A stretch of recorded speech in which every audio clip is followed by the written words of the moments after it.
are on the call. Nea Takar is our chair-elect, and Megan Rose is our immediate past president, and she gives me lots and lots of advice.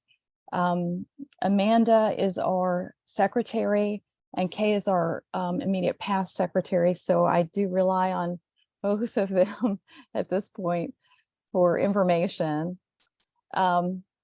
And we are going to talk with some of our guests, and I've noticed that quite a few of them are here already, so that's awesome. And we are recording so that we can pass this along to folks that are not able to attend. So Kris is the first one here, and all three of these first three are from the Berkeley Carroll school. Am I pronouncing that correct, Kris? Yes, Berkeley Carroll. Okay. Yes. And that's in New York? We're in Park Slope, Brooklyn. Brooklyn. Oh, okay. Awesome. Awesome. And they have done a fantastic job. She and Anna and hopefully Mimi, maybe? Not sure if Mimi's our lower school librarian. Yes, I'm not sure if she can make it, but we have Manuela Aronofsky here. Oh, okay. Yes, is a tech integrator, an amazing librarian, and also has been involved with Mock Newberry. Awesome. And then also, Joseph Prince is from Bowling Green State University, and he has done, I think, for about 6 years. Joe, you've done a mock Caldecott, which I wanted to know a little bit more about. So definitely wanted to talk to them about how they do things. And I'm going to see if I can unshare my screen again. Let's see here.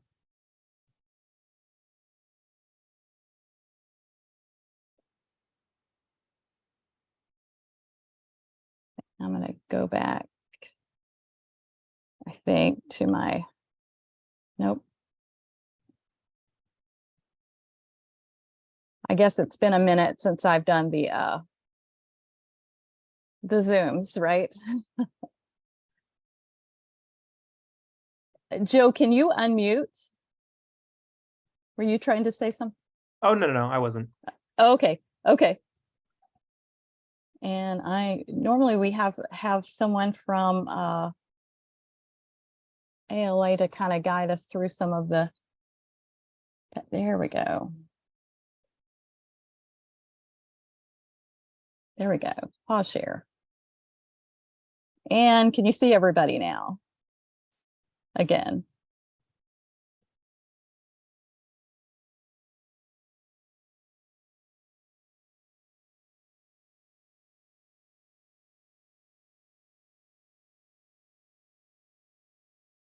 Okay.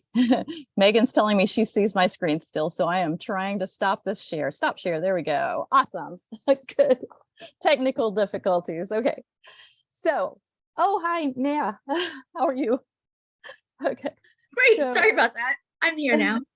Oh, well, I had my screen sharing, so I could have used your technical help probably. So awesome. Welcome, everyone. So we want to talk first with the folks from Berkeley Carroll about their mock Newberry, and you have a mock Prince too, right? Awesome. So, yep. So I want to know kind of like the logistics and the instruction and all that sort of thing, but also how you go about choosing your short lists. But first you can talk about the logistics. So, and I'm going to mute myself. Okay, sure. So we've been our 14th year with our Mock Newberry Club, and it looks a little different every year. For quite some time now, it's been rolled into our electives program, which has some advantages for sure. Before that, it was a lunchtime optional program, lots of promoting, trying to get kids to come.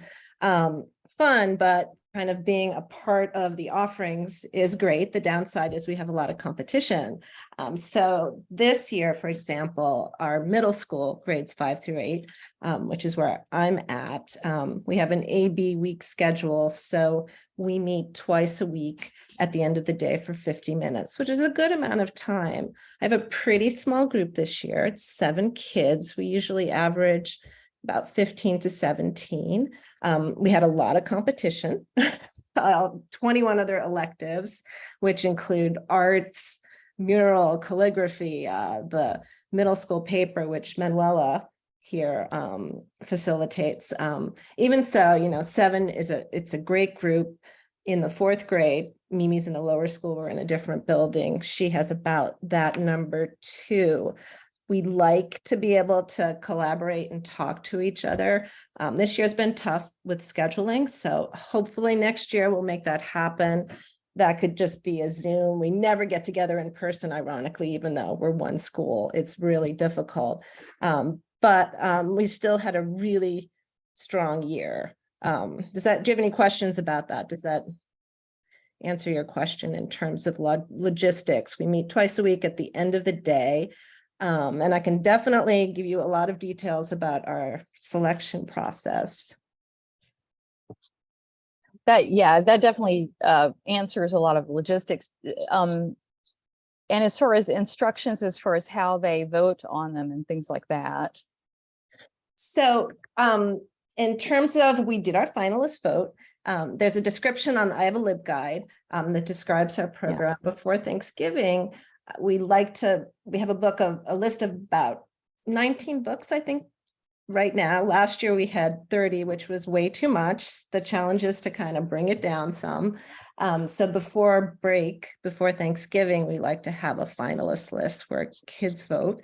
When they join the club, we, present it as something that you make a commitment to try to read at least 3 books, try to read at least 50 pages of a book before you finish, and that we'll be discussing books with a critical lens. So in the beginning, we introduce the criteria, the definitions, and what a good conversation looks like. So on my guide, I made the second page visible with instructions in terms of the conversation guidelines that we use.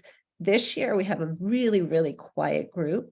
In fact, I've never had a group like this. They come right in, they sit, and they just want to read the whole period. So usually there's a lot of management.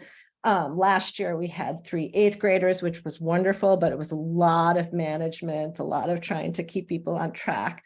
So we introduced a lot of fun icebreakers just to kind of get the conversation going. And time to read is built in because we're finding all of our kids are so busy after school, they don't have that time. So there's reading every period we meet, and then we discuss books. Again, what my favorite thing about it is the quality of the discussion. We start off in September, but this is a bad book, this is a good book. And by November, December, they're starting to use literary terms. It's more nuanced. It's really fun, talking about plot and character and setting. They're listening to each other. That's the best part. And that's really the goal, for kids to leave feeling kind of accomplished with their reader identity strengthened. And, it's a lot of fun.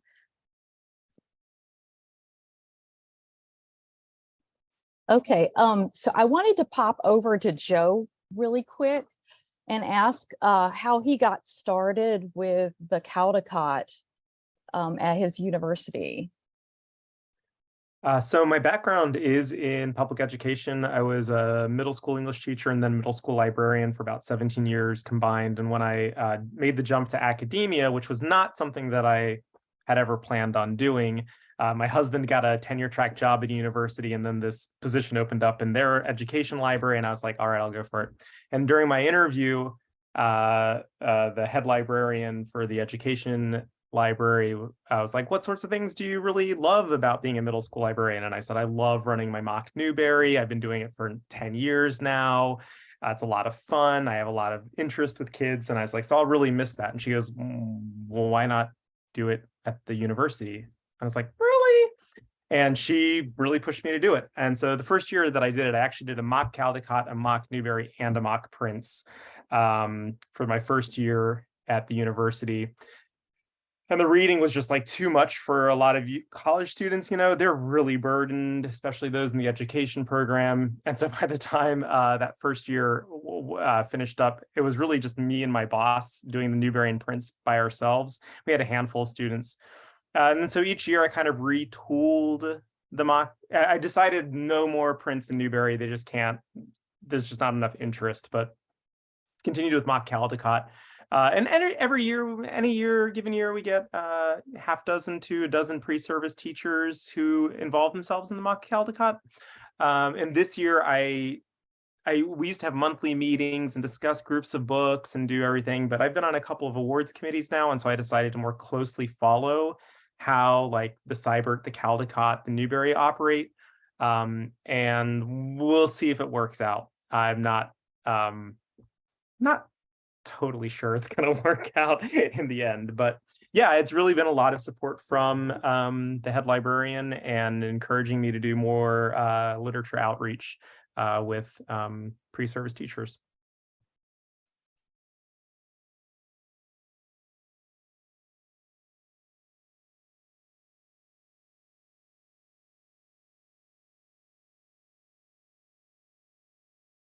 There we go. I'm unmuted. Awesome. All right.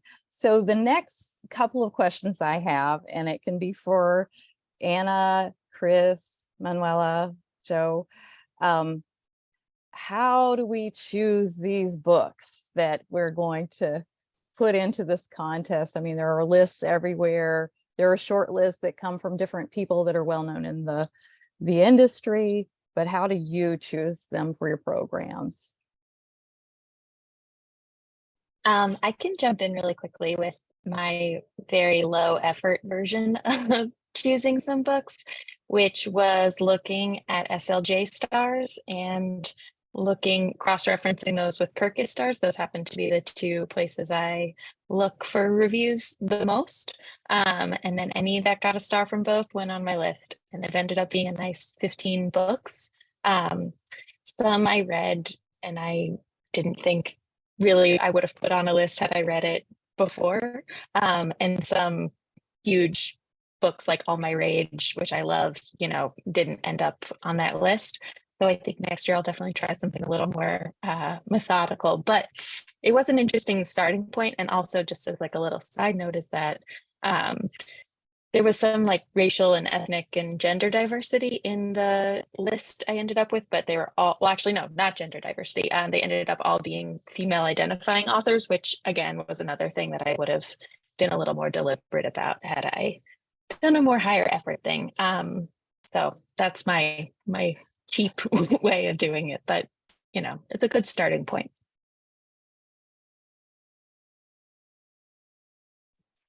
I do all the collection development and cataloging of our children and young adult collections, so I kind of have my finger on the pulse as everything comes in. I'm the first person to touch all of the books. And so I also have a spreadsheet where I track who's getting starred reviews. This is like part of the collection development that I have to do for the university. So I follow all 5 of the major review sources: Kirkus, PW, SLJ, Booklist, Hornbook. And then usually that kind of informs the way I develop the lists. And then as the books come in, as I've ordered them, I will read through them, and then I add that extra lens of like my own kind of evaluation of the book to make sure that I think it is going to be a good fit for the mock Caldecott. So I have to really credit our middle school library assistant, Laura Indick. She couldn't be here today, but she really took our selection process to a new level with using a spreadsheet. I mean, I've always done that. I start in the spring and look at blogs, SLJ's heavy metal blog, Betsy Bird's Fuse 8 production, different review sources. Laura integrated Goodreads, Mock Newbery group, and a mock Newbery list, which was really interesting this year. So we have a spreadsheet I shared it publicly on the guide if you're interested. It's color coded. It's got lots of different columns. It started out with heavy metal suggestions and then later nominations. And we added columns for how many votes the books were getting on heavy metal.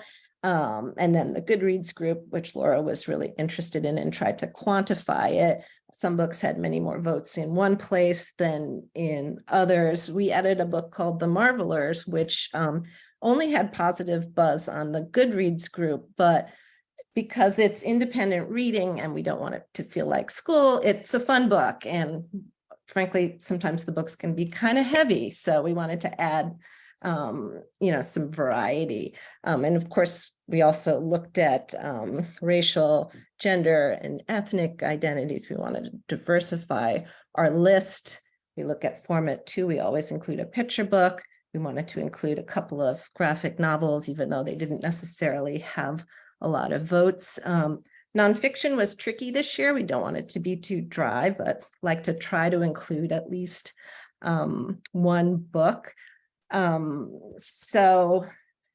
And then, after 10, it becomes kind of subjective. We look at the list, we look at the whole picture, and figure out, what we think would be the most interesting, well-rounded list. So it's really a fun process. I will say one book, new from here, which is maybe might win, we almost didn't put on the list because it's about COVID, and we thought it might be upsetting or triggering, and I'm so glad we didn't, because the kids had a really, really positive response to it. So that's our process. Awesome. Well, I kind of learned a bit more. I mean, I definitely felt like you probably did use heavy metal and Betsy Burton and the different ones like that, but I wasn't sure, from what resources you used to get all of the choices.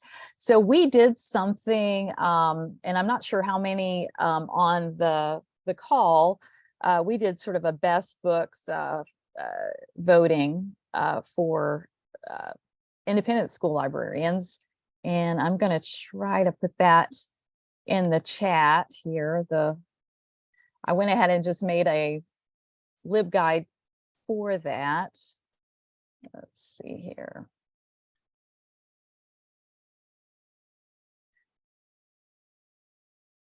And there we go.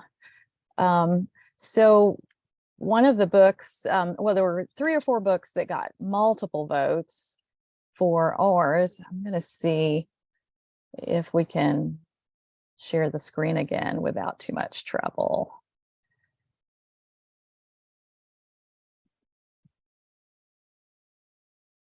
There we go. All right. So this is the list of all the different books that were sent in to us. At the top, I put the ones that definitely got quite a few votes, and then some columns here. And as you look through, if you click on the information links, it will have the independent school librarians that gave the sort of reviews or recommendations for those best books. And there were several on here that I hadn't read, especially the lower levels. This one, the Ogress and let's see here, and the Orphans, that one got quite a few recommendations. And this Jennifer Chan Is Not Alone. So let's see who recommended that. Megan Kennedy from Columbus School for Girls, and Rebecca Moore recommended Jennifer Chan Is Not Alone. But each and every book that got reviews, I went ahead and put something here under the information area there. And the ones that got multiple ones, we kind of included those. And the spreadsheet itself is, whoops. Yep. Okay, I'm going to stop sharing. The spreadsheet itself is on that as well. So let's see here. right. So what are some of your favorite books this year that you think are going to win the Newbery, or do you predict? Joe says, yes, I predict. Who do you predict, Joe? Well, I'm nervous about Caldecott because we've been right 3 years in a row. One of the art education professors has joined mock Caldecott every year since she started, and she is really, really, really, really good, and she gets us to think about a lot of things. And I know there aren't art people on the Caldecott usually, but her insight's pretty incredible. But this year for Caldecott, something always jumps out at me as like the best illustrated book, and I kind of cling to it. And this year has been weird. It wasn't until about a week or two ago that I finally read a book that I was like, I could see this winning the Caldecott and I'd be more than okay with this winning the Caldecott.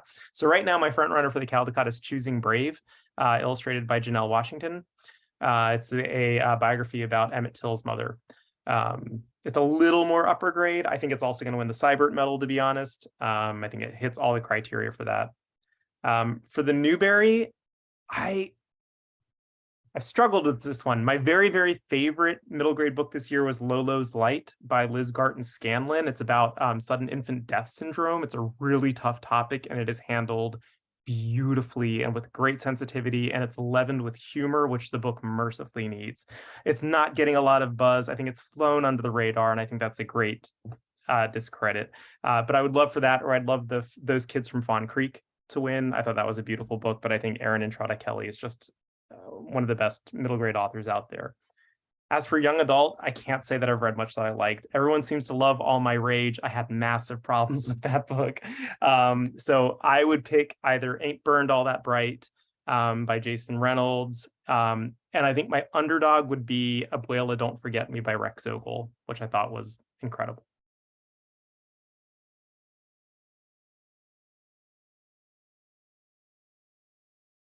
Kris, what are you thinking for the Newbery? That's tough, Joe. I really appreciate hearing. I don't know Lolo's Light. I'm going to stand behind my small group of kids. I'm going to say New From Here by Kelly Yang. I have some of their words about it on the guide, so I will. And they also like to duet From Home as well. I'll go with those two. I like Zia Erases the World personally. I thought that was really beautiful, but I'm going to go with those. Anna, what about The Prince? What do you think? I'm ready to defend All My Rage, but I also saw on your list, Hannah, that you had The Weight of Blood, which I really loved and thought was just like such good grabby writing, and that's gotten the most excitement from my very few dedicated Prince readers. But I had a lot of fun reading that, like, actually very dark book.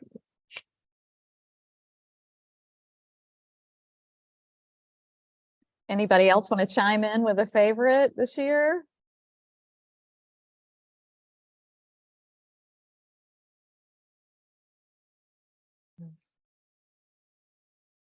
Everybody's scared to to say.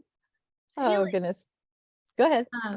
I also really liked Lolo's Light. I was on her. For some reason, I got it as an advance, and I do think it kind of flew under the radar. And I think it had just some really wonderful, like, it's such a hard topic, but she did it with like this levity and hopefulness almost. I'm surprised. I wouldn't be surprised if The Door of No Return gets some buzz. I don't think it's actually a book I would like suggest to a student, but Joe's laughing. But I think it would be great as like a teacher novel study, and just imagining what a child at that time went through. It's historical fiction, but really thinking about how that affected their psyche and how that's affected generations of Africans and now African Americans. And it was heartbreaking. Like, that book is not an easy one, because you know what's going to happen as an adult, and I have a feeling that's going to get a lot of nods. but it's one of those things where it's like a Newbery and that one's going to be boring, right? Kind of thing. Or it's going to be too much learning. I really loved The Orphans. I mean, The Ogress and the Orphans. People recommended it to me like 100,000 times, and I kind of was like, I'm never going to read that. But I loved The Girl Who Drank the Moon. So finally, I think I listened to it over the break. And I mean, if you're a librarian, it is a book for you. Like, she like saves the world with books, and it was great. So those are kind of the things on the top of my mind. I would agree with the Caldecott. I'm having a really hard time finding a picture book that I loved because of the illustrations and not necessarily just the story. So those are my 2 cents.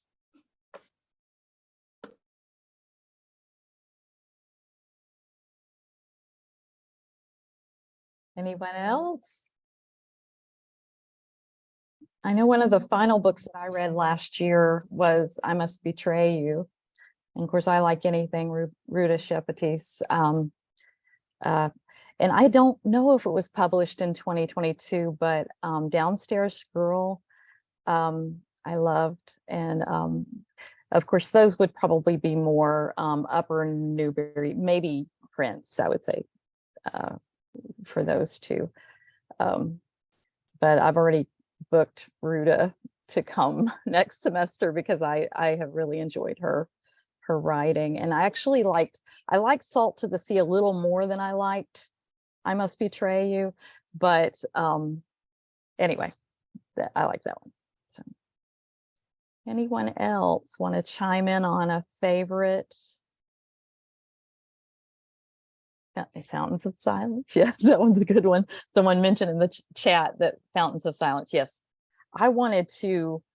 So there's a couple of books I read right around the same time, Fountains of Silence, and it made me want to do photography for some reason on top of learning all of this history, right? So there are some things that books do to you. So they spur you to do more.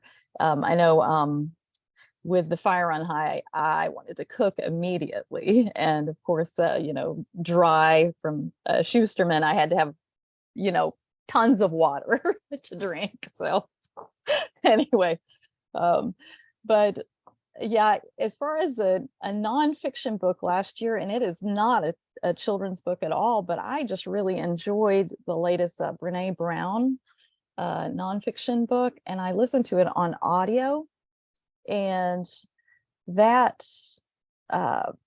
it kind of gripped me, especially when she started talking about loneliness and how that contributes to health problems. And I recommended that to quite a few of my high school students, her book about emotions and giving language to emotions. Anybody else want to chime in on a favorite? I just wanted to mention that I think that there's a couple of books that are coming up on mock Newberries, including the one we're doing at my school. But it'll be really interesting to see if they get a Prince or a Newbery or nothing. My 5th through 8th graders love Ain't Burned All the Bright. And I love that some of them have commented that they thought it would be a quick read, but they actually had to go back and read it twice. And I thought that was powerful. And then we didn't include the Kwame Alexander book because when I read it, I thought we wanted books that I could hand to a 5th grader. And it was hard for me. Like I had to put it down, and I picked it back up and put it down. And I know that the publisher saying, 10 and up, but I think that that's not quite fair to educators. And I feel like also it doesn't help us as librarians when it makes us, we have to read every word of a book, because this is why teachers then don't trust the books. That I appreciate the nods because I'm a little nervous to talk. But even I Must Betray You, I thought was one of my favorite books of the year. And I think selfishly, I would love it to win a Prince instead, because to have a Newbery that I can't share. I mean, I'm not at liberty to share with 4th and 5th graders a book that has rape in it. So that's just selfish, but I do see that more as certainly 14-year-olds. So I just wanted to comment on it. I think those are some of the strongest books of the year, and it'll just be interesting how it shakes out. And to those of you commenting about Caldecott, same with this set that we used, although my students really, really like hot dog. So, and I show all the pictures first and then we read the words, but that, I don't know, it'll be interesting, but I agree that there wasn't anything that stood out as especially unique, and a lot of like great books from repeat illustrators. So anyway, thank you for this.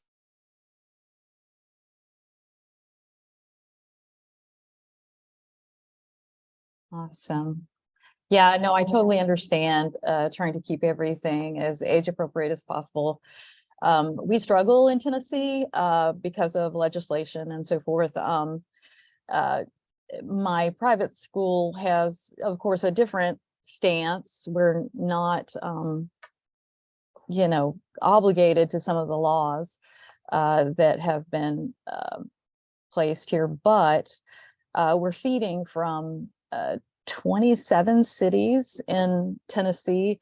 And so we get a lot of children that come from public school and also a lot of parents too. So definitely have to struggle. And I don't know how many of you are from schools that are like K-8, K-12, some of these schools that if you don't have separate libraries for each section, it's tough. So we did do the hard work this past summer of creating a middle school library, which was really tough because this building, we've been in it for 30 years, and we had created a middle school fiction, but not nonfiction. And so we worked on that this summer, and it was a lot. Like I said 10,000 books. I think we probably moved 20,000 books this summer. So it was a lot to kind of create the second library for middle schoolers. And they love it. They like being able to find books that are age appropriate too quickly, because sometimes the nonfiction that we had for upper schoolers was tough for them to sort through. Okay, so I'm hearing some of the, seeing some of the things where people are saying they're preschool to fifth, K-12 even some. So, all right. Okay, so there's a few things that I wanted to definitely talk about in addition to all of our favorite books, and that's some of the things that are coming up with AASL. And I've got a screen here that I was going to kind of go through. For one thing, I wanted to thank so much Megan Rose for kind of drawing my attention to the fact that, well, we had planned in February to do an intellectual freedom webinar, kind of like intellectual freedom in the independent school. It's a private matter, but we're kind of rethinking. We feel like maybe we need to talk about OpenAI and ChatGPT, and I'm hoping that others feel the same. We feel like that's something that's really important for us to address as librarians. How do we navigate this new tool? And especially given that it has been banned in I know New York public schools and other places. So